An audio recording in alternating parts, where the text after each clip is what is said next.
Coming up on Gunters Universe, episode 29, I talk with Brian Fetter, co-developer of the smash hit Keep Talking and Nobody Explodes, now available on PC and Gear VR. Stay tuned.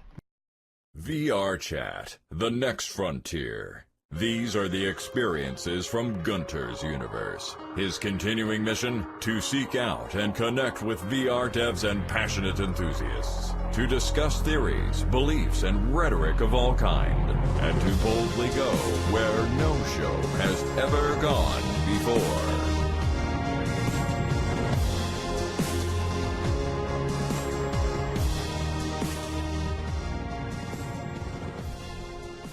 Hello, welcome everyone to Gunters Universe.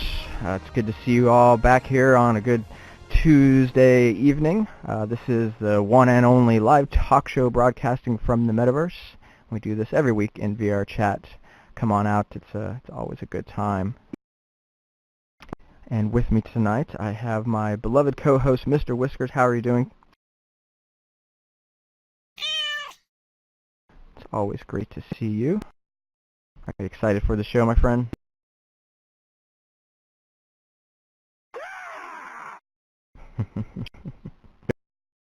And I'm very excited to have my guest tonight. His name is Brian Fetter. He is one of the developers at Steel Crate Games, which is the company behind Keep Talking and Nobody Explodes. How are you doing, Brian? Really well. How are you doing? Oh, I'm doing very well, thank you. And thanks for coming on the show. Yeah, no problem. Thanks for having me. Now, before we start, I think this is, I met you in VR Chat one other time. Is this your second time in VR Chat, or have you been here before? Second time recently. When VR Chat was first released, I came relatively often to check it out, but there wasn't really that much of a community back then, so it's nice to see that there's a lot more people on now. Before, I remember going to there was like this cafe area, and generally it was pretty empty, and the couple times I did see a person, they were pretty reluctant to talk, so. Yeah, the good old days in some sense, as long as you were there on the days when, you know, there was a meetup or something happening, but those were a lot farther in between than they are these days. We've definitely grown a lot. It's been pretty exciting to see all the growth and all the cool people around us here today and all the cool avatars. Yeah, that's one of the things that's really neat about this, is the amount of customization in the avatars, and even like some of the customization in the levels. I mean, definitely looks a lot more like, you know, you can step into different game environments, things like that. Yeah, definitely. So let's talk about your game. First, I actually want to learn a little bit more about yourself. I don't really know that much. Just kind of who you are, your background, how you got into games, if you did any other projects, and kind of what you're working on now. So my name is Brian Fetter, and my background is I got a degree in computer science and then went off to work at IBM. Well, actually, it was a company called Cognos, which did database reporting and analysis stuff. And I worked there until they got acquired by IBM. And then I worked there for 4 more years, pretty much miserable for most of the last couple of years. So I finally just decided, you know what, I'm gonna leave and I'm gonna do my own thing. And so I didn't know what that was gonna be. And first, I actually created a e-commerce plugin in order to keep myself going, and that's fortunately been nice because it's kept me from having to sell blood in order to be able to keep developing. Mm-hmm. Yeah, one of the things that really drew me in was when the Oculus Rift Kickstarter came out.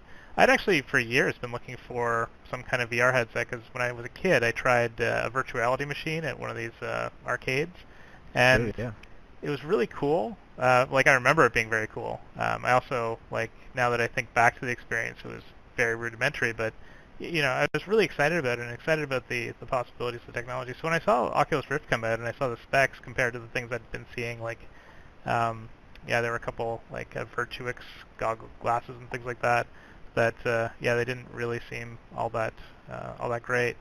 So when the Rift Kickstarter came out, I jumped on the first day and was eagerly awaiting my DK1, which of course, you know, we had to wait for quite a while. But when it came, I really just wanted to do something with VR, and so I spent some time learning Unity and learning how to do VR development, because that wasn't, even game development wasn't really my background. And then finally, like after I'd done a bit of that, there was a game jam that in January of 2014 that I decided to bring my headset to, and a friend of mine, Ben Kane, who's also one of the developers, he brought his DK1, and we really wanted to make a VR game, and so we ended up actually the way it sort of happened was we had our DK1s, and everyone was like, I've never seen a DK1 before. Can we try it? So we set up a roller coaster demo, that Epic one. And people would keep doing that, and we'd see like one guy doing that, and then everyone else would be gathered around. And as we were trying to brainstorm ideas for a game we could do in VR, the thing we thought was we should make a game that like they could all play together, but at the same time, knowing the realities that you're never going to have a second VR headset locally, at least not for the foreseeable future, and even just in general, it's difficult to get enough VR headsets to do a multiplayer game. Yeah. So yeah, we thought, oh, we need to make a game where you only need one VR headset. And then, of course, when we started thinking about ideas that require another computer, we were like, okay, it's already you have a VR headset. You're already like kind of going into technical support hell. Let's try and think of an idea that only requires a VR headset, and the other side should be as simple as possible. And so we thought, okay, paper. Like, paper can't go wrong. And so yeah, we thought of some different ideas. Like one was actually doing like phone tech support for an old relative, and then like all the stuff would be going wrong. But the one that really made sense was bomb defusal, because it's such a common trope. And we'd just seen like an Archer episode where they're trying to defuse a bomb on a blimp, and everything was going horribly wrong because of communication. So that's how that all came about. That's funny. I did tech support for Dell computers. Is kind of my first big tech gig, and I could imagine a version of this where I could relive all of that nightmare all over again. Maybe that could be a Halloween edition or something. But that's pretty interesting that sort of was one of your first ideas. But bomb defusal makes perfect sense. It's really quite a good mixture. But I mean, you can still get that sort of feeling of when you play with certain people that you are just helping them fix their computer over the internet, kind of thing. I mean, yeah. I played with my mother, and it was definitely one of those things where it's like every instance over my lifetime where I tried to help her solve a computing problem was coming back in vivid memories from trying to play our game. Yep, me and my wife were playing, and it was frustrating. It's like, no, it's this. Don't you see this? How can you not? Having to, you have to exercise your patience and work as a team, and it's really cool. So let's talk a little bit more about the team real quick before we talk about the game. What's the name of your studios, and how did you guys meet and form your team?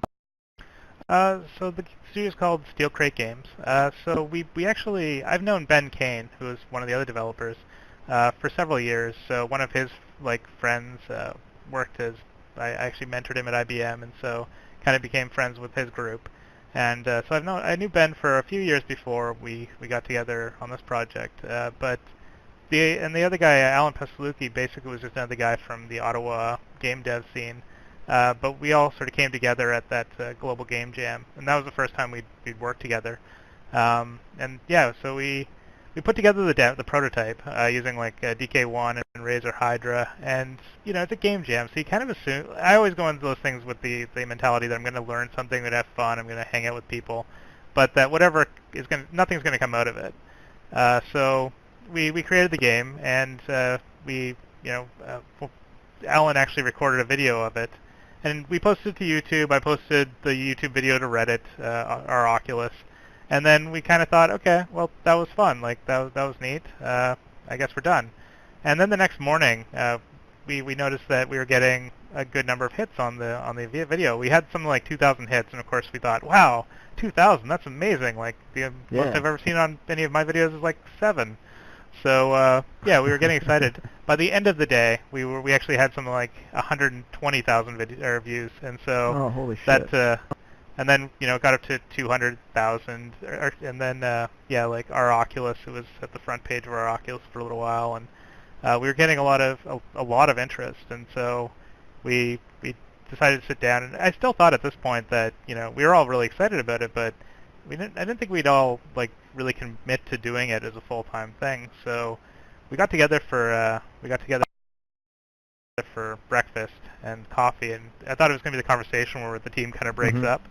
But it was actually the conversation where everyone was like, yeah, let's do this. And actually, Ben Kane had made a game called DLC Quest earlier, and he was an indie game developer already, so he wasn't really quitting a job. I'd already quit IBM at that point. I wasn't really quitting a job to do it. But Alan, he actually was working at a company called Magmic in Ottawa, and he had just bought a house, and he decided to, because he couldn't really work there and work on this game because it just wasn't allowed by his contract. I see. So he actually kind of surprised us and said, you know, I'm quitting. I'm going to work on this game. So VR sucked him in. yeah, it was. Yeah, it was actually like kind of a weird thing when that day we all sort of said, okay, we're doing this. This is going to be a real thing. And that's so cool. yeah, I mean, we put together a bunch of stuff for you know, to make a slightly better prototype to show off to people, and showed it off at a few things. But yeah, it just sort of like snowballed from there. But yeah, it all sort of started at that one game jam. Yeah, the game jam was about, I don't know, like 6 months ago, or maybe even more. So you guys have been working basically full-time on it since then? That was actually 2014 January, so we've actually been working on it for a good year and a half full-time. Cool. So is it really that long ago? Wow.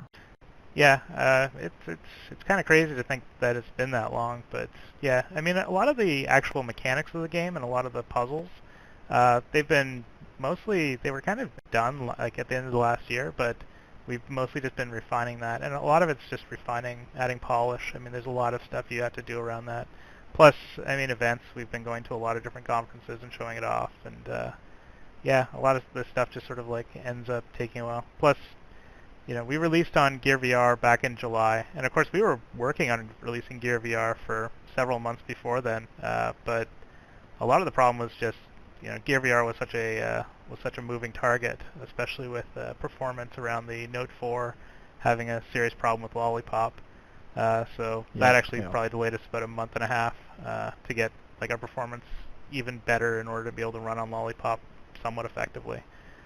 So yeah, I mean, you know, there's all kinds of things that kind of come up when you're working with this technology that slows down the development process quite a bit. But at the same time, you know, I think you know, things went pretty well considering. Yeah, it's a really polished game. Let's throw up your guys' trailer and give people that haven't actually seen the game a little look at that. Okay.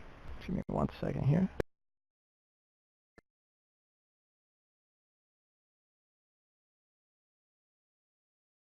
This is the one. Let's see if I can turn it up.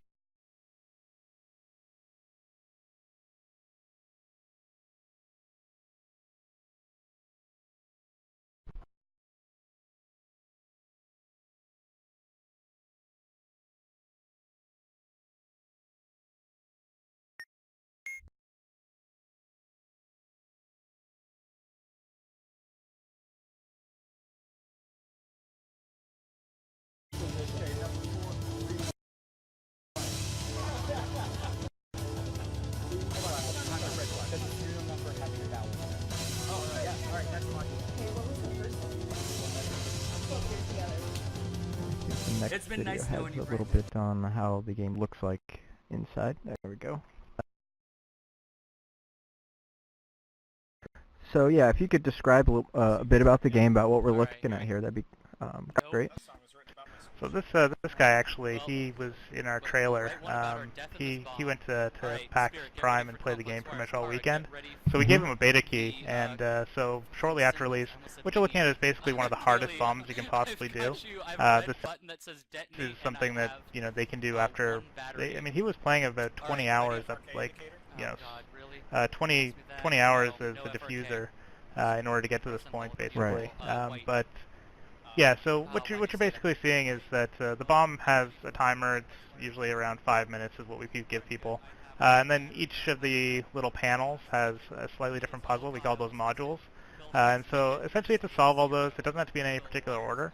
But the main thing is that every single one of them has a communication puzzle. So you can't really solve any of them on your own. You need to go to your experts, the people with the manual, and give them information, and then they have to be able to tell you how to use that information. So when you start off playing the game, you generally get, you know, people spend a lot of time trying to even just figure out how the rules work. Later on, they just have to really streamline that communication, and this video is a great example of how that worked. He had something like 6 experts, and they were all He was delegating all these different things to them, and I mean, 5 minutes is not a lot of time to solve 11 puzzles in, Right, especially when you have right. like distractions and things going off. His name's He actually Lieutenant generally, Hummus. Is that right? LT Hummus. yeah. So I So if mean, people wanted to find the he videos, they generally could wouldn't. search that if they wanted, watch it He, later. But yeah, tell us a bit about these. Yeah, actually, he's one of the top views or the top videos on our. Like, if you look for "Keep Talking, Nobody Explodes" on YouTube, he has something like 1.3 million views on this Yeah. video because it actually hit the top of the Reddit front page for a little while. That's pretty awesome. He, Yeah, there's he all does these have a different DK2, and he communication usually. puzzles here, and he's got a group of people helping him. When I play the game, I just have my wife, and we struggle to frantically rush to beat the clock, and it's been pretty awesome. The first time I played it, we got like 3 seconds left on the clock, and so it was just immediately gratifying and just thrilling. And then it's always pushing us to communicate more effectively, and me not just be like, God, come on, don't you see what I'm seeing? And exercise my patience. Can you describe a little bit more about these modules here? It looks like when I'm playing, I kind of go through one at a time, but I guess at this advanced level, you want to break these up into different peoples that kind of handle different modules, or how does that work? So when I play with one of the other developers, Ben, we got like quite good at the game, obviously from testing it. So I mean, we usually just played the two of us, and so you didn't really have the sort of delegation. Now this seems to work a lot better than what we do, even though we are able to solve pretty much all the difficulties with just the two people. So people have different strategies. People sometimes use more people. So I mean, like when we look at some of these modules, like one of the things we've noticed is that we typically would just sort of do an interrogative style when we played with two people. With these, he tends to dump a lot of information, and then people dump that information back because he has a bunch of people that he can delegate to. So what he's doing right there, for instance, that's a maze. So you see just the sort of these dots. You have to guide your white dot into the red triangle. But it's actually a maze, but the walls don't show up on the bomb. They only show up in the manual. Mm-hmm. So the people have to figure out which maze it is and figure out where he is. So it's a lot of managing your coordinate space and like making sure that you're communicating where you are and which maze it is effectively. So once they get really good at it, a lot of times they'll just, he'll dump the location of the indicators and that little circles that show you which maze it is, where he is and where he has to go to, and the person will kind of trace it out and then like dump all the information back to him so he can go to the location really quickly. This is definitely like one of the more advanced things. You wouldn't get to that level immediately. I mean, people generally are a lot slower on that kind of stuff. The one that he's like highlighting now, it's a little word puzzle, so it uses a lot of homonyms, so that when you're trying to solve it, you have to make sure that you're communicating the right word. So it's a lot of things like different types of there, just different words that sound the same but are spelled differently and mean different things. So being able to communicate that with while the pressure's on and making sure you don't make any mistakes is challenging. There's several different types of wires, so they generally have different types of rules. One uses a Venn diagram, a four-set Venn diagram to try and figure it out. One just uses sort of like a bunch of if-then tables. There's also keypads, which are on that bomb, which basically it's a bunch of symbols that aren't normal symbols, so people have to try and figure out a vocabulary for them that other people understand, and then they'll be able to communicate that effectively. So when people are starting out, it's very difficult for them to actually kind of come to the same place in terms of describing what those are, and you kind of get a sense for how people think by seeing how they describe things. So here he actually solved that bomb with 0.71 seconds on the clock. It's ridiculous. It's also a difficulty level where he wasn't allowed to make any mistakes. So generally you get like 3 strikes, you're out. But the timer does speed up, so it's still pretty punishing. He was on one where any mistake would have killed him immediately. And so what you don't see there is the 99 times he died before he got to that point, essentially. Sure. But it is procedural generated, so it's not like those are just memorized bombs. Yeah, so actually all the bombs are all the modules are placed randomly, but also the states of all the modules is random. So every time you play, the bomb's probably going to be a bit different. And you can't just memorize a series of steps to do it. You need to understand the manual and then communicate that back and forth every time. Right.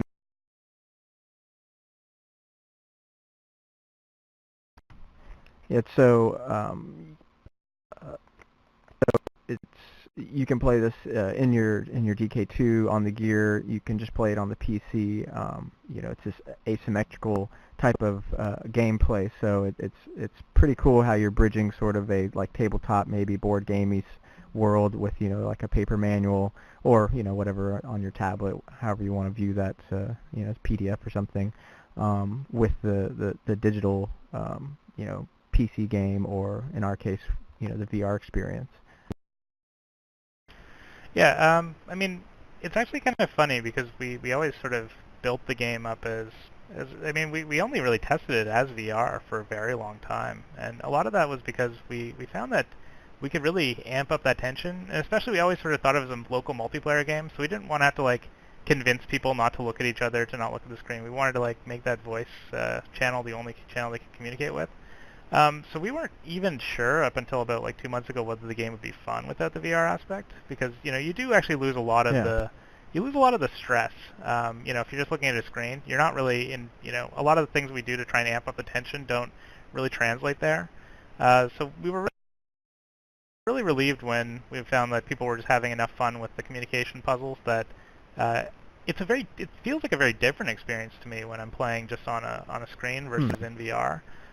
Like in VR, I definitely feel far more. I mean, there's just that sort of like palpable tension to it that I don't generally get the other way.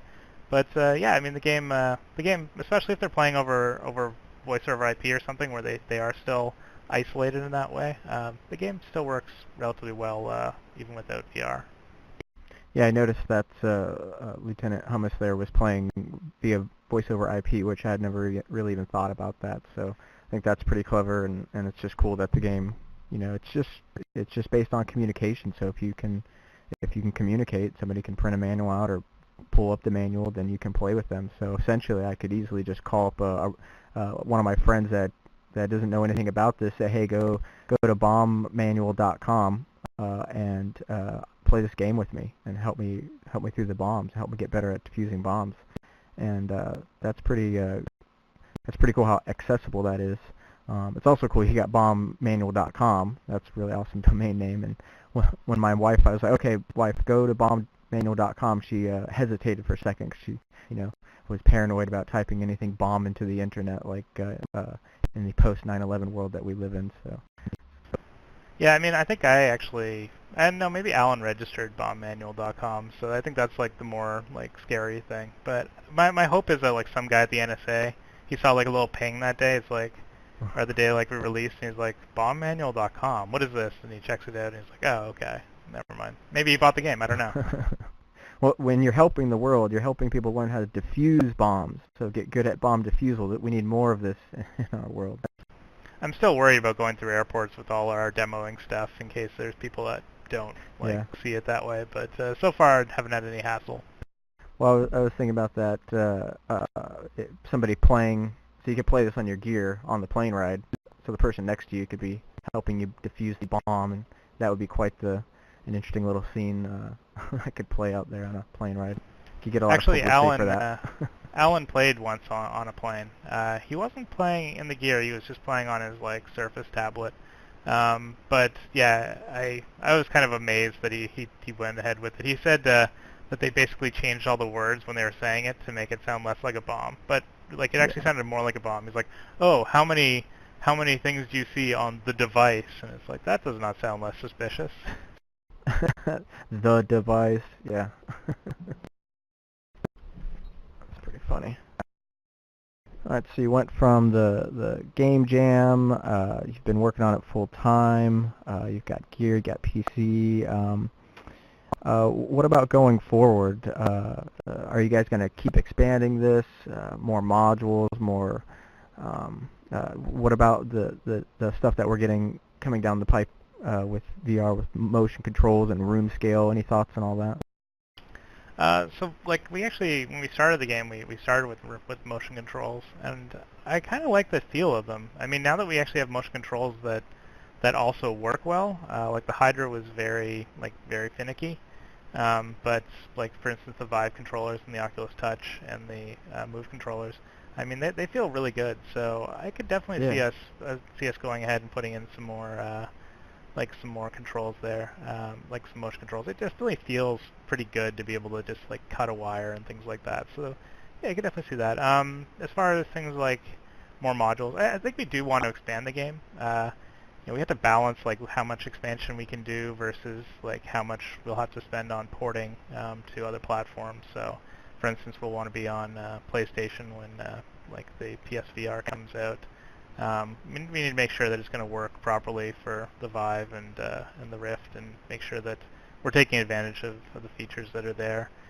Probably do some other ports here and there as well. But yeah, definitely one of the things that's been really cool is we've seen a pretty nice community form, and so it does feel a little bit of obligation to continue to improve the game to keep that community coming back and having fun. I mean, that community has actually been pretty crazy. We've seen we saw like that YouTube video came out of that one guy, and that generated a lot of interest for us.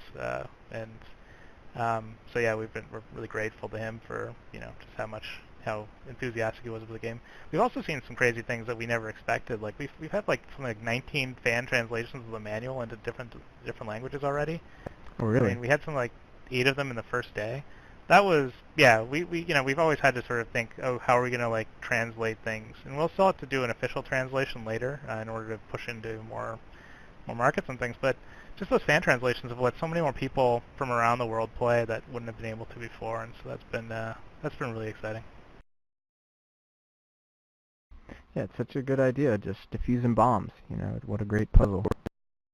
Kind of anybody can jump on board that, and being cooperative is really sweet. I mean, it's also kind of nice that that's one thing we noticed that we were really surprised about because we hadn't thought about it when we were building it. Like, in first we kind of thought, oh, we're going to make a VR game, which, it's going to kind of limit the audience, at least up front. And so we kind of always thought this would be sort of like one of these techie things where it'd be sort of a niche game. But what we sort of found when we went to conferences was people that never played video games before enjoyed this game. And like we were like that was something we had no expectation for and we had no plans for. We actually had to add a bunch of things in to make that easier, like putting controls tutorials in and control diagram, because people that were coming to play the game, they'd never seen an Xbox controller before, and that was not something we expected. We never thought someone would come in and be like, oh, I have never touched a controller before. How do you play games? And so that was actually really gratifying to see that it resonated with so many people, not just people that generally play games, but all kinds of people. Yeah, yeah, yeah. I've shared it with some family, and they've had a blast with it as well. And half of it you don't even using a manual, so it's and just your ability to communicate. So half of it you definitely wouldn't have to have any kind of video game knowledge, and even if like on the gear in my example, it's so easy. Just look at what you're wanting to put an action on and tap the side of your head, and there it is. So keeping those controls real simple. If you're going to use motion controls, would that overcomplicate things? I mean, if you were using your hands in that scenario, I could see there being a lot of fun there, but that could potentially make things more difficult to use. Or what are your guys' thoughts there? What I found was actually motion controls are one of the most intuitive control systems. Like the big thing with those wrong with the Hydra was just how often it got out of sync, and so people would have to know how to recalibrate, and that was a huge pain. But in terms of actual people understanding it, it's generally you can do a pretty great job to do that. Like the one game that's I think a great example of it is Job Simulator. For using motion controls yeah. in a way that are incredibly intuitive. Yeah. I mean, I've put people who have never played video games, I've put people that barely use computers into Job Simulator, and within like a minute, with barely any explanation, they're picking stuff up and flipping it around, because it's basically just using the same skills you've been using your entire life for hand-eye coordination. What they really need to know is that they have to pull some triggers. So yeah, as far as difficulty goes, I think in general motion controls can actually be a bit simpler than an Xbox controller is a very daunting thing for a lot of people versus being, and that's one of the reasons you look at like the Wiimote. and it was a far simpler thing, and I think that's sort of like one of the benefits of motion controls. So yeah, I would say that I would say that I'm not that concerned about that being more difficult. I think it might actually make it more intuitive for some people.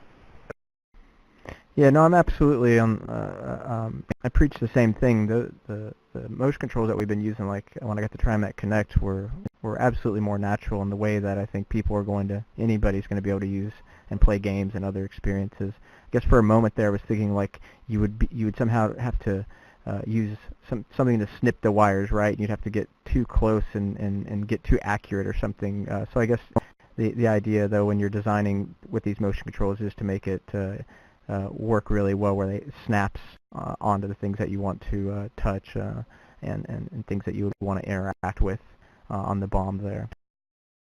I mean, there's definitely going to be some challenges in making sure that that it takes into account any residual drift in the controllers, and also like difficulty people would have in being able to do precise movements.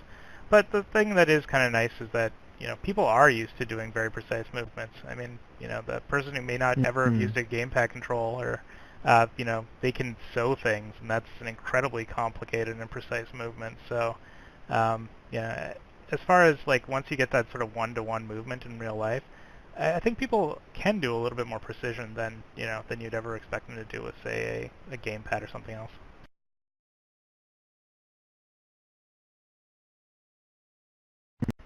Cool. And so you were out at Oculus Connect, right?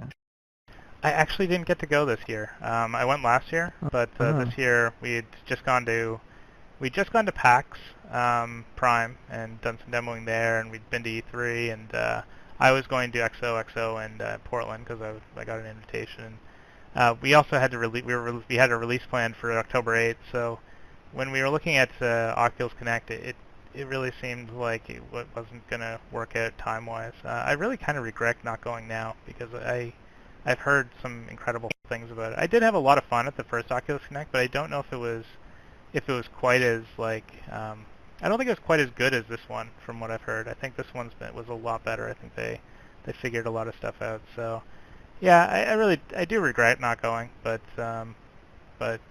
yeah, I mean I have seen a lot of the content they were showing there before. But yeah, I think the thing that I kind of regret is I didn't get to go and hang out with the people. Yeah, it was quite a nice event. You guys were up at the Proto Awards too. Nobody from your team was there to accept the award. Was that correct, or I can't remember? Yeah, unfortunately, yeah, we actually didn't realize that the Proto Awards was going to be going on at the same time. Yeah, it again made us regret like even more that we weren't able to go. We did have someone, Sean from Converge. He went up and picked them up for us, which was really cool of him. Like yeah, so it was really awesome to win those awards. I hadn't really expected it, and yeah, it was kind of crappy that we weren't able to be there in person to collect them. Yeah, it's hard. All these things are so new, and all the stuff going on, all the events, trying to get to all of that, and I don't think anybody knew exactly how Proto Awards was going to be handled, and all the the challenge it is to pull that sort of thing off. I've seen it last year, and I saw it this year, and it's always a challenge. But it's great that it's part of the community, and it was a really cool event. I wish you guys could have been there for sure. Yeah, I think now that now that we've released and we can sort of plan our time around things better, next year I'm really looking forward to Oculus Connect and other VR-centric events that are going to come up. And now we have now we've released and we're selling copies, we can also consider traveling a bit more than we did. I mean, we traveled a lot, but it was it was mostly things that we thought, oh, we're going to demo the game here and here and here and here. There wasn't really a lot of consideration for events that we would just go to because we were excited going there. I mean, Ottawa is also a difficult place to get out to the West Coast from, as far as cost of flights and time. But yeah, I think I'm glad that I think this year we'll have a little bit more flexibility there, and so I'm looking forward to the different VR events are going to come up this year. I mean, now that we're actually in the consumer VR time frame, I mean, I think this year is going to be pretty awesome. Yeah, definitely having your game in the gear store is huge. That's basically, a thing now. the consumerish, I guess, version is releasing here next month, and it's available for Christmas time, and tons of people can get their $99 Gear VR for their S6 and Note 5s and all of that. So I'm really excited for all you guys that have games on the Gear Store. I really wish you guys lots of luck and profit with that. Yeah, I mean, so far, obviously, the Gear Store has been fairly limited in terms of like the audience because there weren't a lot of innovator editions. But it's still, I mean, I'm really glad that we actually targeted that as sort of our first release platform. It gave us a lot of confidence that when you go to a conference and you show people or you go to demo it and you show your game, a lot of people are going to it's going to be a very different experience than when they actually have the game in their hands. I mean, you can kind of curate the experience a bit more. You can kind of hype it up. So when you sort of just put it out there and see how people react to it, putting it out on Gear VR and getting those reactions, and also making sure that we didn't have any, it gave us a lot of more confidence in how stable and how like bug-free it generally was. But the other big thing was because we targeted Gear VR as our first platform, we had to make a lot of decisions to really focus on performance, and those performance decisions have helped us a lot as well. Because, I mean, now that we're selling on Steam, and especially with the non-VR version, there's a lot of people that do not have computers that can handle video games. But because we did target that sort of fairly low baseline, that means that we can support a lot of things that we wouldn't have been able to otherwise if we hadn't had that sort of goal to shoot for. So thinking about the future, we talked a little bit about what you guys are going to continue doing here. Do you have other ideas, more games that you want to make? You brought up Job Simulator, so I almost feel like Job Simulator meshes kind of well with what you guys. You could kind of bring this situation to a Vive room scale experience, or just curious what more thoughts on the future and your excitement on VR and what you're either planning or things you might be interested in doing in VR. I mean, I always like experimenting in VR. So we do have a Vive dev kit, and so I've been playing around a lot with that. And I as soon as you get one of those, you can't help but spend, or like actually even after the original Kinect, Dragon Crescent Bay, and I mean, honestly, you can't like help yourself from going, oh man, I want to do this, I want to do this, I want to do this. You want to do everything. I guess he had to disconnect. Aww. Buddy, party. Technical difficulties. He'll be back. Okay, bye.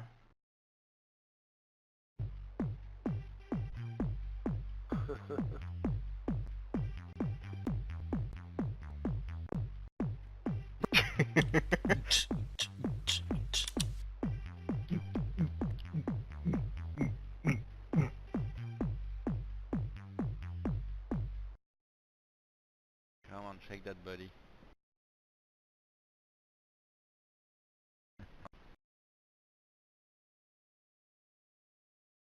Hopefully his computer didn't die. Yeah. That's one thing you don't really have in in real life talk shows. The host just suddenly disappears. I mean, you hope it doesn't happen. Yeah. Other guest.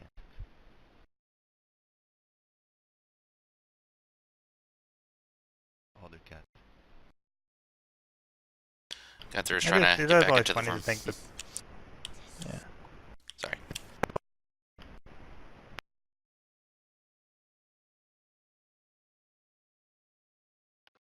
Yeah, well, I look forward to trying your game. I bought it for Gear VR, but I haven't actually played it yet. Same for me.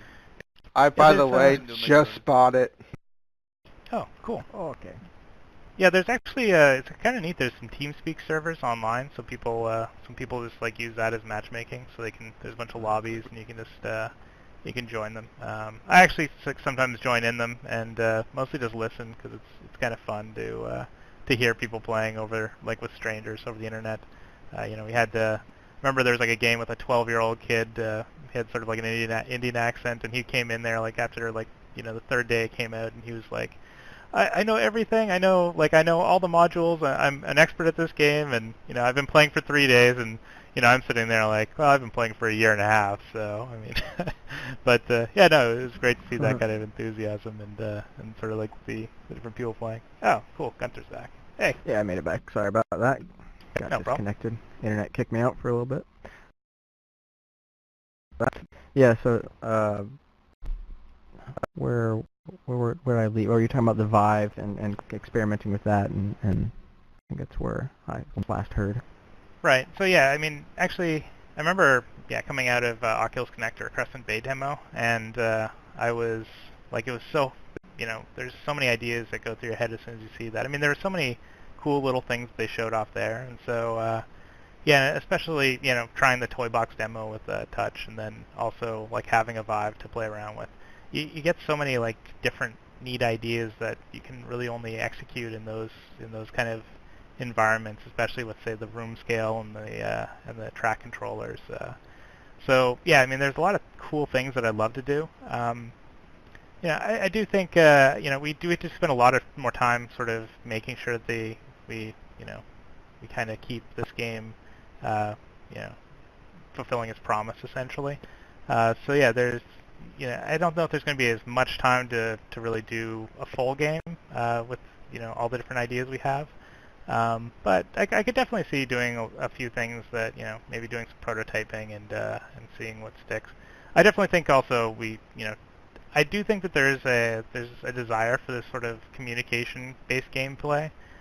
So I'd definitely like to sort of start incorporating some of that experimentation, but also continue along the same line and try and sort of figure out other ways in which we can use that mechanic, because it does seem to bring people together. And I've always sort of thought of our game as sort of like a gateway VR drug. We get people who never really like had any interest in VR, and some of them are reluctant to try VR, but you take them in, you have our game there, and a lot of them will start just wanting to be on the VR side as well. So yeah, I could definitely see taking that sort of same mechanic of sort of including people by having them all play, even the people that are outside of VR, and using that as a way to sort of introduce them to all these sort of neat new VR mechanics as well. So I always think about VR chat and how it's a cool way that people that have current games out there can port some of their stuff here to give a space for people to come and see get exposed to your products through another avenue via VR chat here. So just putting the idea out there, I don't know if there's anything to come up with, but you could have your own room in VR chat.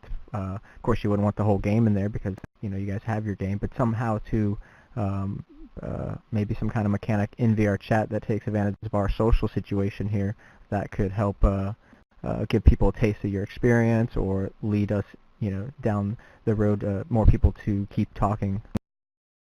Yeah, I like the idea. I'll have to think about that. I'm not sure what could be done, but I always like to put it out there and at least pose the challenge or the idea.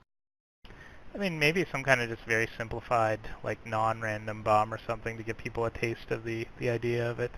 I really do love the idea of like using things like social VR and VR chat to be able to give people a sense of these game worlds, and even like when the gameplay isn't there, and get a sense of these games. I really like that, and being able to explore that together. So yeah, I think I was in some environment earlier when I was just testing this where it was out in like it almost felt like there should be zombies or something in these old rundown houses and a rundown motel, and I think that was like a really cool way of exploring whatever game world that was. And so I can definitely see like maybe doing something. It's a really cool way of like showing people the sort of environments and the kind of tone of games at the very least.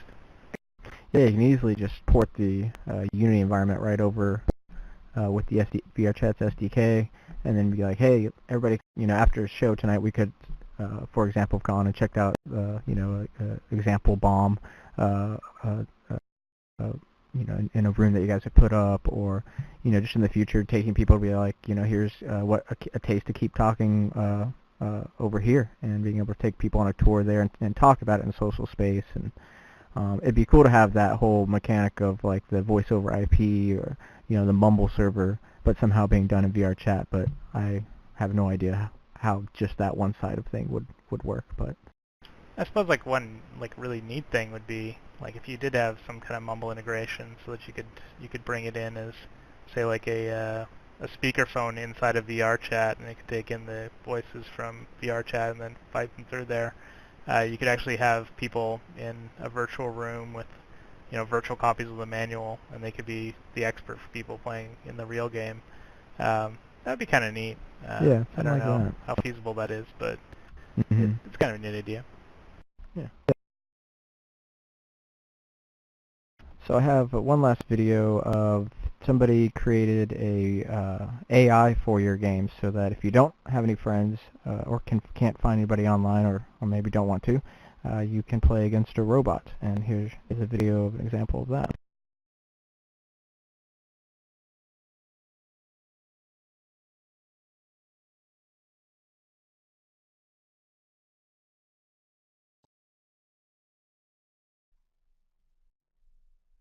Bomb reset. Bomb status.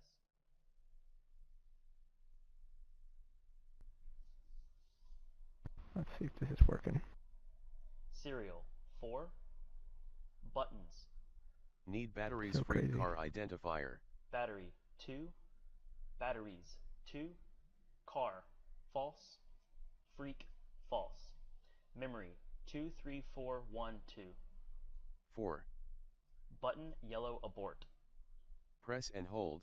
Button color yellow. 5. So you have to wait till there's a 5 in there. A, C, lightning, L. AL lightning C. Maze 2, 1, 2, 3, 4, 3. Left, up, up. Right, right, right. Down, right, up. Right, down. So what do you think of this project? Left, down, left. Left, up, right. Complex wires. Still with us, Brian? Star next. Blue next. Sorry about that. I Blue, wasn't pressing the V star, button. next. Light, star, I do that sometimes. Yeah. light, red. So yeah, I mean, actually, I think this project's really cool. Cut. I don't think it's Cut. like the most fun way to play the Don't game. cut. I No. think a lot of the Cut. gameplay is based around that Cut. communication, but I think it's Cut. always really cool to see what Words, people come one, up with, okay. and the fact Mhm. that someone put this 2. much effort into it. Words, There's a lot of things you that, are that words. sort of require Word. like Your word. like a really Next. strong knowledge of the Like. manual in order to be able to Like. use this My. AI, My. or My. in order to be able to use this 5 bot. letters. So Mark.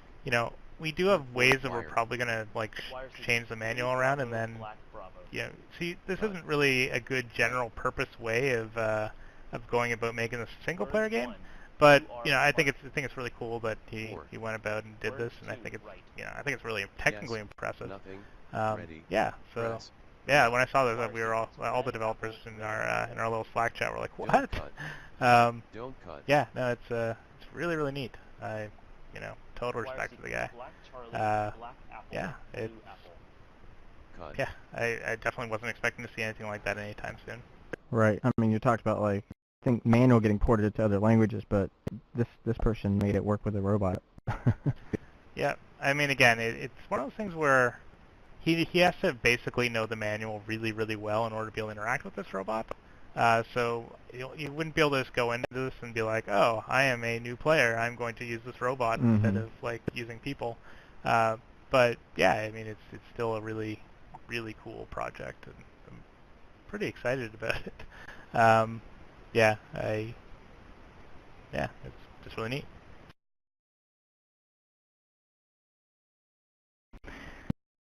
Uh, so that's, I think about all I have as far as questions and thoughts in that direction. Is there any other like things that you want to bring up surrounding your game, or any last thoughts before move on to another topic?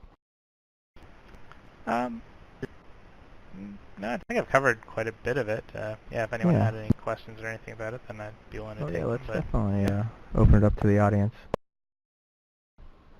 So if you have any questions or thoughts on the game, or if you've tried it, or any just shout it out. I have one. I was watching like live stream of it, and I just thought it was funny, like the little names people came up with for the symbol, the keypad. So do you have like internal names for those, or is it just like a random description? There weren't really internal, like there weren't names that we came up with that were like the actual names. We just had our own, like the names that we thought up when we were describing them ourselves, or we heard other people describe and we thought they were funny.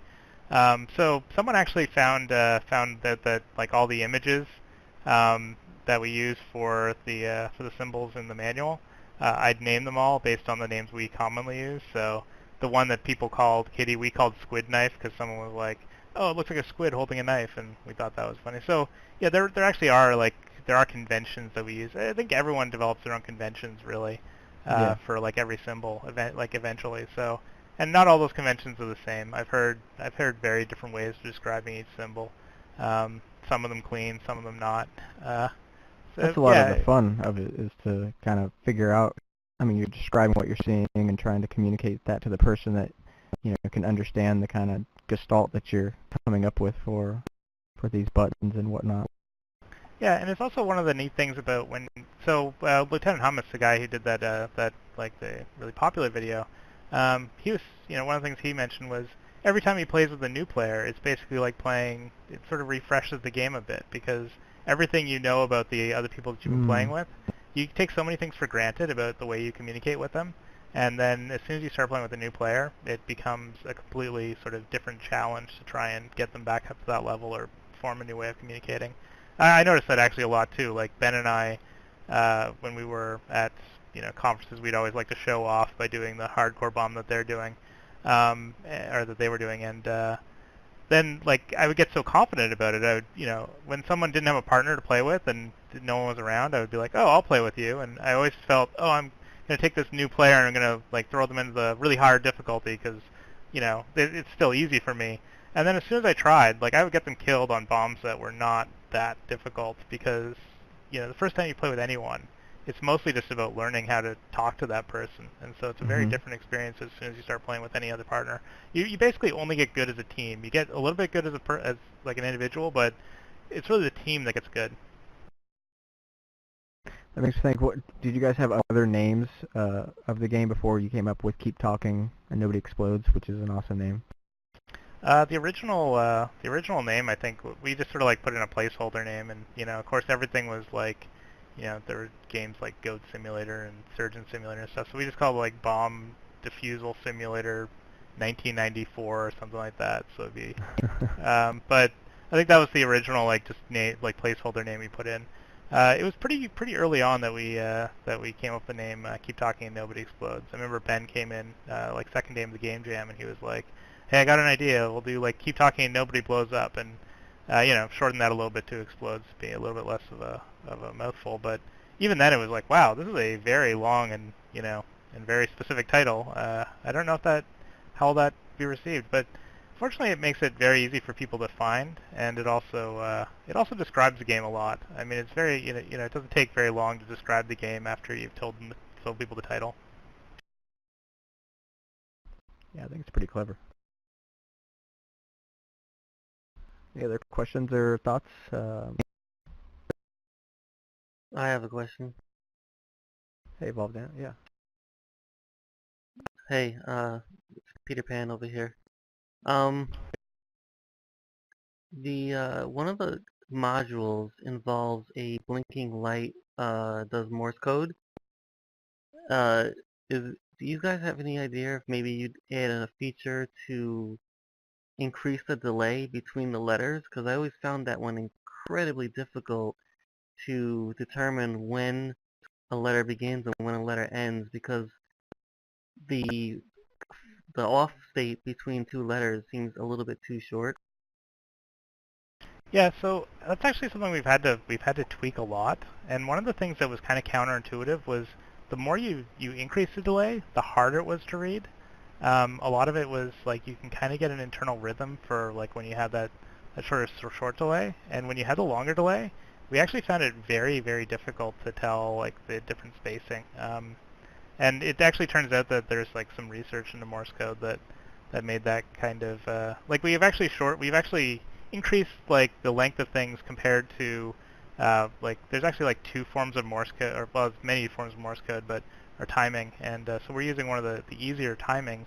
But yeah, we used to actually try and make it longer in order to make it simpler for people to pick up.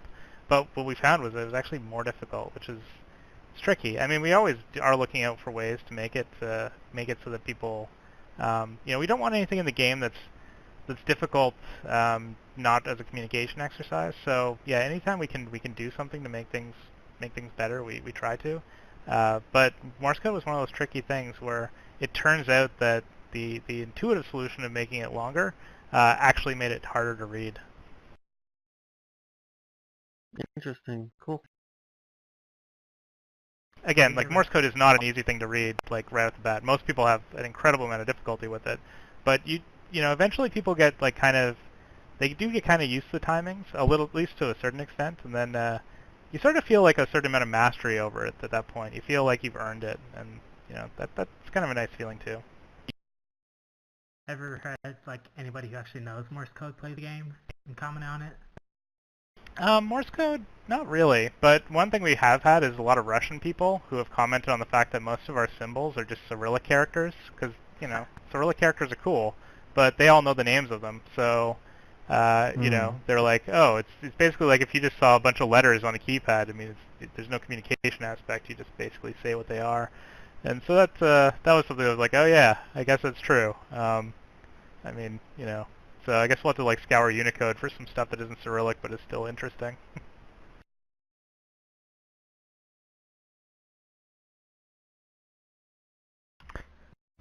Any other questions? We can we're gonna do one more segment, and then we can still, if you guys come up with any questions or anything, just shout them out. So it's October 21st, 2015, tomorrow. It's in an hour. It'll be that here, and it's specifically being labeled now as Back to the Future Day, and so I found that to be a little significant and wanted to sort of bring that up on the show, celebrate, say, yay, Back to the Future, have a little chat about that before we log off. So I'm sure we're all fans of Back to the Future, maybe not.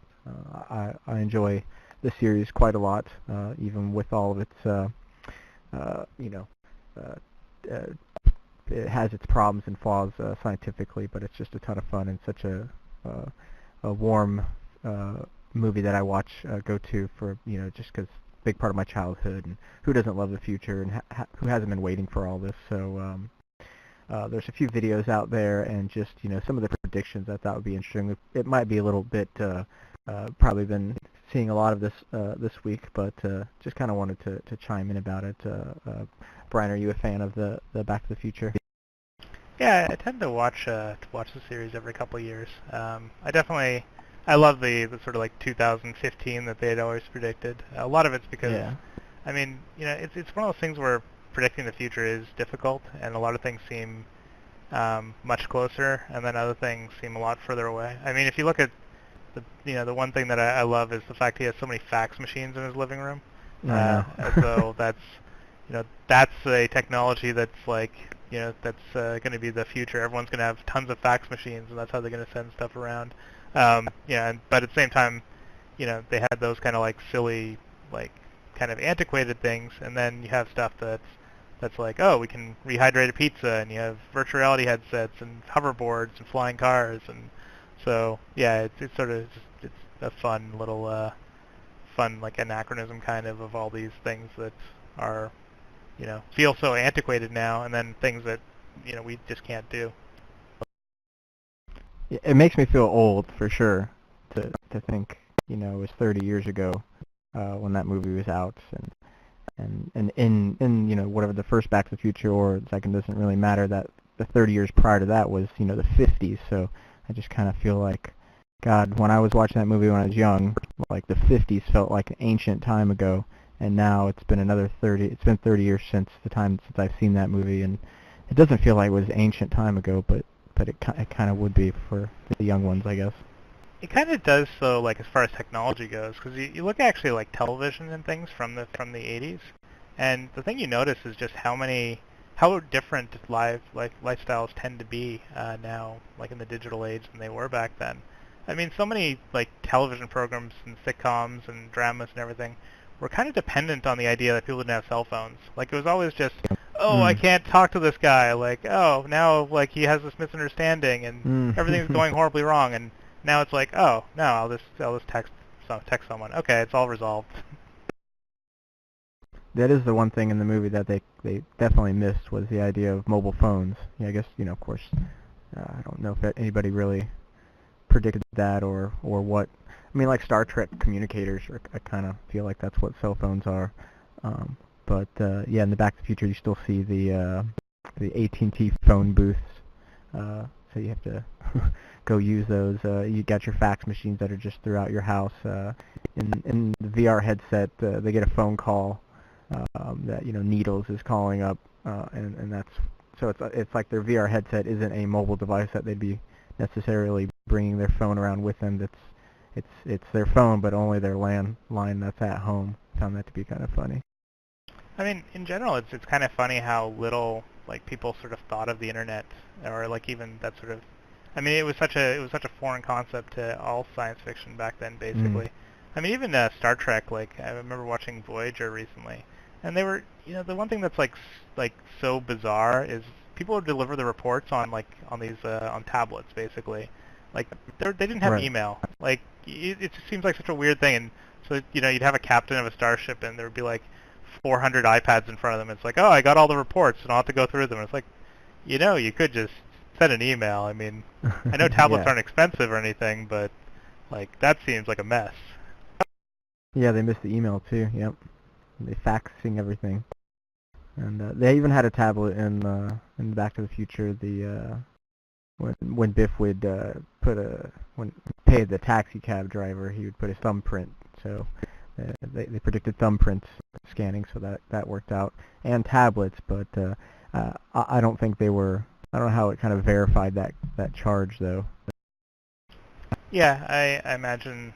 Well, it's kind of neat too, because like they didn't really have a sense of how digital everything would be. So I'm sure if they tried to come up with an explanation, it would be some very weird analog process, similar to it would have its own phone line hanging out of the car or something, and then it would go to the bank, and they would, I mean, honestly, like there are still some like bizarre processes in like modern life. I mean, we had to send a wire transfer, and you suddenly realize just how how amazingly archaic banks can still be, that wire transfers are still a thing.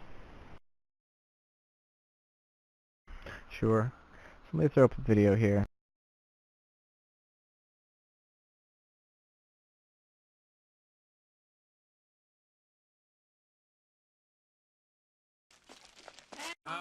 Just wait. So we have our hydro pizzas. I'll crack the atrocity channel. Hydrate level 4, please. So we're still left with just microwave pizzas that I think are about the same state that they've been through all of my life. Is it ready? Nothing that cool. Oh boy, Mom. You sure I mean, the thing that's like, when you think about all these sort of like kitchen appliances that they sort of thought of, and this idea of you're going to make food with minimal effort. I mean, to some extent, it seems kind of like not the solution that we could use. Like we can get a pizza very quickly without any effort right now by ordering. And I think that's the way it's going to work is more just you're going to get like a quadcopter delivering you a pizza in 5 minutes, or it's free kind of thing. Which is kind of crazy too, though. Of course, seems like a lot of effort in a way. It's a lot of effort. I think it's one of the interesting things is as we get to like this more automated delivery, like the idea of like a quadcopter flying from someplace and picking up a pizza and delivering it to you now seems like a pretty zany way of getting a pizza. But like everything is just sort of based on your familiarity. So eventually, once that's there's so many things that we do every day that you don't even think about because they're just so normal. But I mean, the actual mechanisms behind them are so complex that I really could see in a few years, like we're not even going to think about the fact that we push a button and a pizza shows up on our doorstep in like 3 minutes later, and like this drone drops it off. I mean, the fact that we can push a button and like a car shows, like we can see a car tracked on a GPS satellite on a satellite map, and it comes to exactly where we are, and we get in, it drives us somewhere, it drops us off. We never take out a credit card. I mean, you know, that should be that should be something that like amazes us every second of every day that we do it. But you know, it's one of those things where we just accept it, and I think a lot of that, you know, is just is stuff that we come to accept. And I think in like 5 years we'll accept the idea that you could get a drone delivery or something, and then like once the FAA and other regulatory agencies start allowing it, I think in 20 years the idea of not just being able to get whatever you want at any point with push a button and having it delivered to you in 3 minutes is going to seem insane. Yeah, I mean, I think Amazon's got like a within the day, few hour delivery service in certain areas now, and that just doesn't even compute. I mean, I think the other big thing that right now seems still a bit fantastic is like self-driving cars, and I think people still see that as a bit science fiction-y. I mean, I saw like the Tesla opened up their autopilot thing this like last week or so, and there are videos of people reacting to it driving itself, and yeah, I could totally see that being the kind of thing where in 20 years, the idea of us actually driving cars will seem as crazy as like people having horses around their houses. Like the idea that we ever actually, like, you know, that we took that risk. I mean, yeah, I've been in a car accident, and I mean most people end up in a car accident at some point in their life, and we just sort of accept it. The idea that we're all going to die in a car accident at some point in our life, and well, we're not going to all die, but we're all going to get into a car accident at some point in our life, and you know, how many other things do we just accept that? It's like, oh, we're going to get into like, you know, oh, I mean, there are very few other things in your life you sort of accept that, but I mean, cars you kind of have to. So, yeah, I could definitely see as soon as that doesn't become a requirement, you know, kids in 30 years are going to look back and like, really? They let you drive cars? Like, didn't everyone die all the time? And we'd be like, yeah, they did, like 30,000 a day or something, but whatever. I mean, yeah, I live in an RV full time, so I would love if this thing would drive itself, so I could just wake up somewhere else in the country. Self-driving RVs are basically like, I don't know if it makes sense, but it's my dream for some reason. Like I like the idea that you just have your like house, and like I like kind of like the RV idea, but I would never want to drive one because it just seems so cumbersome. But if I could just be like, oh, I want to go to PAX Prime in Seattle, I'll just tell my RV to go there, and then I'll wake up and I'll be like most of the way there. I mean, that's really enticing. You know, there's realities of this lifestyle that aren't quite as glamorous, and I almost think I would give up the driving part, the self-driving, because I do enjoy driving the rig, for some sort of take care of the waste, take care of my shit tanks for me. If there could be some robot that would come and take care of that, that would make my life a lot happier. So that's one of the non-glamorous things about living in the RV is how you do, you know, it's not like your house, you just flush it and it goes to wherever, you know, to your septic or to the sewer system.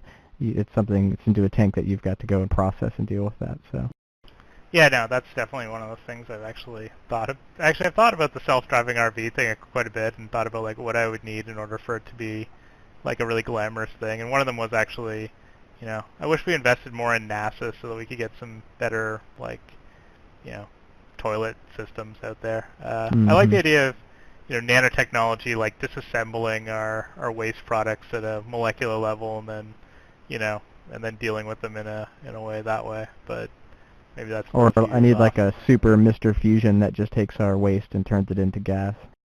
Yeah, I mean, that actually is probably almost reasonable.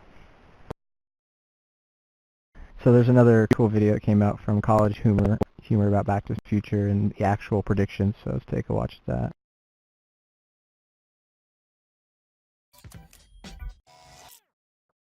Hey Doc, what's going on? Your kids, Marty. They're in trouble. We've got to travel to the future to save them. Whoa, Doc, we're really here in the future. Huh. Looks different from how I imagined it. That's right, Marty. It's October 21st, 2015. Oh, incredible. Who knows what kind of technological advancements and, like, societal progress we've made in 3 decades. Far out. There's no time for that, Marty. We gotta find your kids. Well, let's load up the car's fusion reactor with garbage and find them. Oh, stop! Are you crazy? Most cars still run on fossil fuels, and the ones that don't are prohibitively expensive for most people. That's crazy! Hasn't the government made, like, meaningful investment in clean energy? No, Marty. It's gotten so bad that carbon emissions have irreversibly changed the planet's climate. Oh, heavy. At least it still flies. Cars don't fly. In fact, flying is a real ordeal since the rise of fundamentalist Islamic terrorists has made travel a nightmare of fear and security theater. What a dark geopolitical era this is. Bummer, Doc. You gotta fit in, Marty. Quick, put these on. Oh, rad. I bet they're like futuristic self-lacing sneakers, right, Doc? What? No, they're called Crocs. They're foam sandals. Oh, man, it looks like a clog-fucked Swiss cheese. Smells like it, too. Do people actually wear these? All the time, especially at amusement parks and malls. I gotta tell you, Doc, this future seems pretty terrible. I know, but we have to survive it for the sake of your kids. Cubs win? They finally won the World Series! No way! Cubs wins revoked amid steroid scandal. Yeah, the whole sport of baseball is in pretty dire condition. It's been struggling to find new fans, and rampant drug use has tarnished the game. Ah, geez. What a grim development for America's pastime. Also, print media is on its last legs. Hey, McFly! I told you not to come around here! Oh, no. That's Griff, Beth's grandson. Chill out, Doc. It's the future. I'll just hop on a hoverboard and float away. They'll never catch me. Sorry, Marty. There aren't any hoverboards. This is the closest thing we have. What the fuck is this? It's called an oxboard, Marty. It's slightly faster than walking. Oh, okay, well, I guess if Oh, it you helps got me nothing, get no away. video? See, Marty? Yeah, There's no a pack video. of Vine stars riding past right now. Yeah, I know it's what just Vine those, is, but like, I hate them. You got a Segway lot of hoverboards, nerve showing your basically. face, McFly. Oh, jeez, are you gonna bully me? What? Think, McFly. If I was gonna bully you, I'd do it anonymously online, where I would continuously encourage you to commit suicide and leak nude photos of you. Hey, whoa, sounds like we've all forgotten how to treat our fellow humans with dignity. That's right, Marty. Technology has connected us, but in many ways, driven us farther apart than ever before. Hey, Griff, what's that? All right, here we go, Oxford. Great Scott, how we've fallen.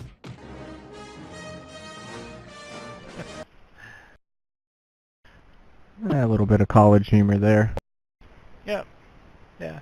I mean, you know, it's just kind of interesting. Like yeah, I think there's definitely been this sort of idea that technology has been stagnant for a long time, and I think it was sort of justified. Like after I graduated from university and started doing development, it sort of felt like everything was kind of getting kind of boring for a while. Mhm. Like mobile devices came out and they started getting exciting, but then at the same time you started seeing that a lot of the stuff was, starting to seem a little bit, it seemed like we'd gone pretty much as far as we could with that kind of stuff. And then, but in the past couple of years, to talk about advances in like nanotechnology using like DNA origami and stuff, like virtual reality, augmented reality, robotics, AI. I mean, it actually seems like we're actually sort of like turning the corner where all the sort of dull technologies that were necessary in order to make all this other stuff possible are now there in place. And especially like the smartphone stuff and the computing stuff. I mean, virtual reality wasn't really possible before until all that stuff became really cheap and really effective. So yeah, it does feel like we now have this. We kind of like turn this corner, and we have this all this technology that we can kind of just assemble from all these pieces that are already there. That's really exciting. Yeah, I'm pretty excited too. I felt the same. I was like, why are we not seeing more of some of these future ideas? I feel like if we could be seeing these things, like theoretically or technology, we could be seeing these things happening, and that with virtual reality, I was kind of getting bored with a lot of the same old repetition patterns in video gaming, and so it's really was a breath of fresh air to see VR come along and breathe so much life now into the gaming industry, and or at least that's what I think it's doing, and then of course what it's going to be able to do beyond gaming, and it kind of, for me, was like always like that, like those December 21st, 2012 is going to be the day when things change or something. And I was, you know, just like the year 2000, you know, when that there's these certain dates in our history that seem to be important to some people and wonder what's going to happen at the year 2000, and then it's, you know, more of the same. And in the year 2012, it was pretty much the same, except we got kind of VR at that point. So I thought, wow, it really feels like now the future started to take place. And now with, you know, a lot of the stuff that's going on, like just the drones and VR and all these other cool things that are happening, I really feel like, yeah, the future it's starting to feel like the future now. I feel like we can talk in the future sense.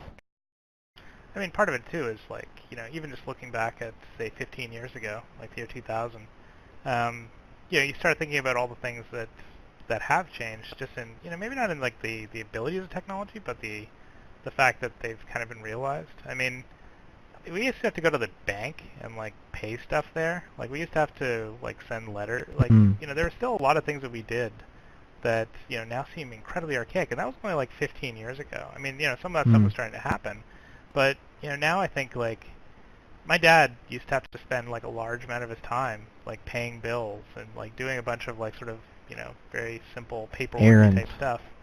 Yeah, and now they're all basically like they don't exist anymore. I mean, you know, when I go to pay bills, I just go into like the web app and I type a couple numbers in and I'm done for the month.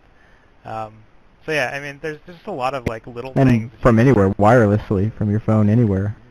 Yeah, and again, like the other big thing is now you have all the information in the world basically at your fingertips at any time. I mean, you go back to 2000, and the internet was there, but it was still it felt very rudimentary. If you're trying to find something before Google, it was basically, you know, it was a huge effort. Now you type in anything or just speak into your phone, and suddenly any piece of information you could ever want is there. And, you know, there's a lot of things that, you know, it's been such a subtle, sort of slow process for a lot of it. Like, you know, you see, like, these incremental advances. And when you actually step back and look at it, I think if you took any modern movie, you could take a romantic comedy from 2015 and take it back to 1985, I think you would be surprised by how many people would be like, wow, the future is a lot crazier than we ever thought.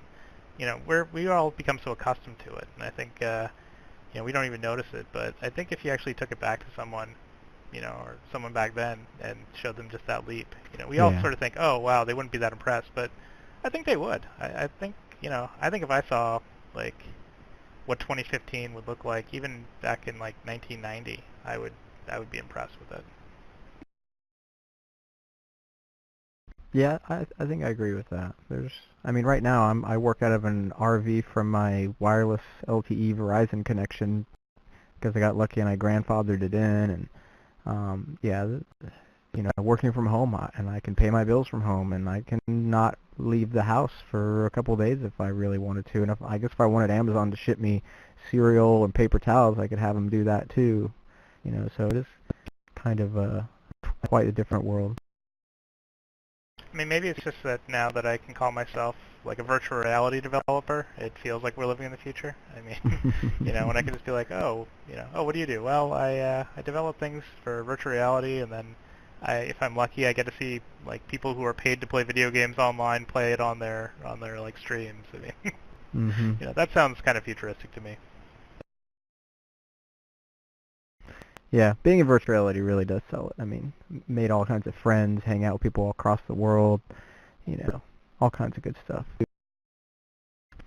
Cool, so Back to the Future Day tomorrow. Celebrate that, have fun with that. It's going to be great. Be watching some Back to the Future tonight and tomorrow, so good stuff. It's a once-in-a-lifetime event. I wish we had something going on in VR chat for that, but we don't. We are ramping up for Halloween though, so our big Halloween event is coming up on October 30th. So anybody that wants to put in a custom Halloween room or haunted house, just get in touch with us. We will add you to the mix, and that's basically what's going to be going on. A big Halloween event party. We'll be traveling from one haunted house to the next, and there'll be some posts about it on the Reddit, and it's going to be a blast. I've been checking out some of the haunted hedge mage, and there's a haunted manor, and all kinds of cool custom avatars that are Halloween Fit and Nightmare Before Christmas and all kinds of stuff. So hope to see all of you guys there and everybody that's listening at home. So Brian, go ahead and tell people where they can find your game and any place you want to point them to. So they can find the game on Steam, or they can get it from Humble. We have a link on our website, keeptalkinggame.com, and it's also available on Samsung's Gear VR. So yeah, you can get it there as well. Awesome. And you are at what's your Twitter? So I'm at Brian Fetter. There's also our game's Twitter, which is at keeptalkinggame. And there's also at Ben Kane and at Alan Pesluki. Very good. And everybody can follow me at guntersuniverse.com. There's links to my Twitter and to my Reddit account and also my Patreon account. And that's where if you'd like to support the show, you could donate a quarter a week, $1 a week, whatever you can afford. And it really helps put a little bit of change in my pocket so I can spend more time doing this. And, my dream, like amongst a lot of us here in the VR community, is to do VR full time. And so this is one way that I am attacking that. And if you like the content, please consider donating a quarter a week. Also, we have other events here in VR Chat. We had karaoke week, or karaoke night last Friday. That was a lot of fun. There was some amazing tunes that were sung and some new people that showed up and just a lot of fun. And we don't do that every Friday, but I post in advance on that. We probably won't do that for a few weeks. More going to do that about like once or twice a month. But stay tuned for that if you like that kind of idea. It works really well in VR. Sundays is our meetup day, so come out for a meetup. Sundays at 6 p.m. Eastern, 3 p.m. Pacific. That's where the VR Chat community gets together and hangs out, talks about the week, and goes and checks out new content that the community has been creating. And then, like I said, on October 30th, there is our big Halloween event. 2 days before that, the Wednesday, on the 28th, is a movie night. We're going to do Halloween movie night. We'll be watching Night of the Living Dead. So, basically all next week there'll be kind of Halloween-themed things going on. So just stay tuned and come hang out in VR Chat. It's a lot of fun. Next week on Tuesday, my guest is V-Radio. So come out and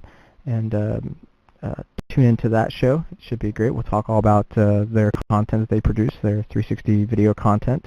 V-Radio is an app on the Gear VR store. And then the following week we have Tipatat.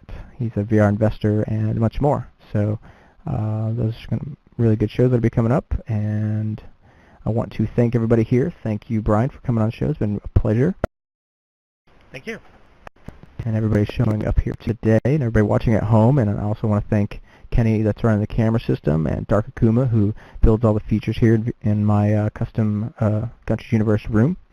And just the whole VR Chat community. It's great to be a part of all of this with everybody. And that's pretty much it. Have a great rest of your week, and I'll see you next Tuesday back here in Gunters Universe. And I don't have my audio enabled, so just give me 1 second. There we go.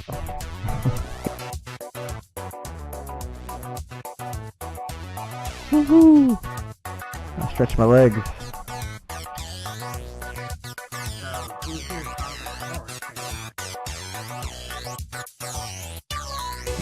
Hold on a sec. Watch out.